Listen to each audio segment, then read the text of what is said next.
Today I want to answer the question, how tall should your raised beds be? I get asked this question all the time, and the answer is actually it depends. So it really depends on two things.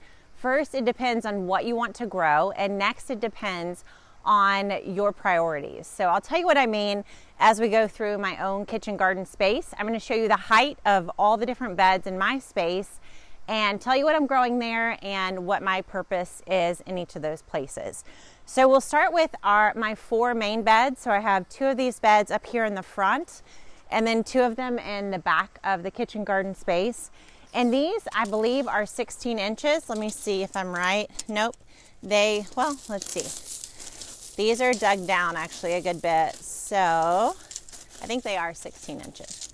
Yeah, they're 16 inches. I knew it. So 16 inches tall for these beds. This is really the maximum height you need for almost any kind of annual plant you're going to grow in a vegetable garden. So if you're growing something, small or something big like a tomato, a squash, a zucchini, 16 to 18 inches is really the maximum depth you need if growth and productivity is your main goal. So from something very small like a lettuce all the way to something really, really big, some of your biggest plants in the vegetable garden, 16 to 18 inches is plenty tall. Let me show you a smaller bed back here. So these beds are the small beds in the Corten steel line at Gardenary, and I believe these are just at 12 inches, not 12 feet. So these are buried a little bit too. We had to bury some of these beds to make sure all the beds were level when we put it in. So this is about 12 inches. This is also a great minimum height for growing most things. A lot of garden experts will tell you if you're growing bigger vining plants like tomatoes, squash, zucchini, heavy feeders, plants that like to draw a lot of nutrients from the soil as they grow and they like to sprawl and get bigger. Generally, people will advise you to go bigger, deeper than 12 inches, more to the 18-inch rule. But 12 inches are great for most of your other crops. So most root crops, unless you're growing like a giant carrot, a really, really deep carrot, but most like radishes, beets, and small carrots work in this kind of bed. And then any kind of greens, so any kind of kale, lettuce, romaine, Swiss chard, and any kind of herbs, so oregano, parsley, rosemary, sage, thyme, those are all going to do really well in a 12-inch bed. So a 12-inch bed is a great minimum height for almost anything, and then you want to push to 18 inches if you're growing those bigger sprawling plants that are heavy feeders. Now let me show you another height. So we'll go back this way. Is it okay? I'll just walk you. So these are my tallest beds in my kitchen garden, and they're actually the last two beds I added to the space. I needed some narrow beds to fill in this extra spot in the kitchen garden, and these I believe are 20 inches. Yep, they're exactly 20 inches tall. So 20 inches is really more than you need in a kitchen garden for almost all the plants you're going to grow in the kitchen garden space. Is everything okay? Oh, my thing fell over. Okay, good. No worries. What was I saying? Oh, yeah. Okay.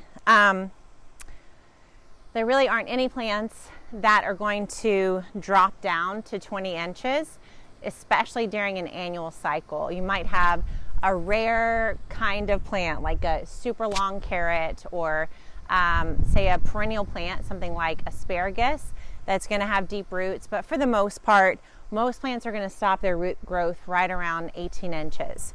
So this brings me to the next priority. So for all these other beds, we've talked about the main priority being productivity. But this type of bed, this height of bed, brings me to the other priorities that we have in the garden. And the next is ease and ease of use. So a lot of our clients, this happened when I first started putting in kitchen gardens. When I first started, I put in the 12-inch variety. And I did a few beds. I had a few clients ask for a 2-foot tall bed, all for accessibility, not for productivity. They just didn't want to have to squat or lean down into their garden space. Well, it was like as soon as I did one of my first 2 or 3 2-foot tall beds. It was like I just opened the floodgates and everybody from that point on wanted a 2-foot tall bed. And it's really all about comfort and ease of use and accessibility, not so much at this point about productivity. The last reason why someone would choose a certain height in the garden beyond productivity and ease of use is aesthetics. So sometimes we'll have a client that wants to match the height of their deck or the height of a fire pit or some other structure that's in their home. And so they might choose a height in the garden to line up with those other things in their home or their landscape. So when you're choosing the height for your raised bed, whether it be 12 inches or 16 or 18 inches or as much as 2 feet tall, you really want first to prioritize your productivity, the things that you want to be growing in that space. And then once you've chosen that, once you've decided what you'll be growing and you make sure you have enough depth for that plant, then from that point on, you want to prioritize aesthetics or ease of use and decide which one is most important for you. Now, I do want to say I don't have a bed this height in my garden, but a 6-inch raised bed is actually perfectly fine for all those leafy greens we talked about. So lettuces, Swiss chard, kale. Some kales will need a deeper bed, and then most of the herbs. So if you're just going to be growing leafy greens and herbs, a 6-inch bed may be plenty of depth for you.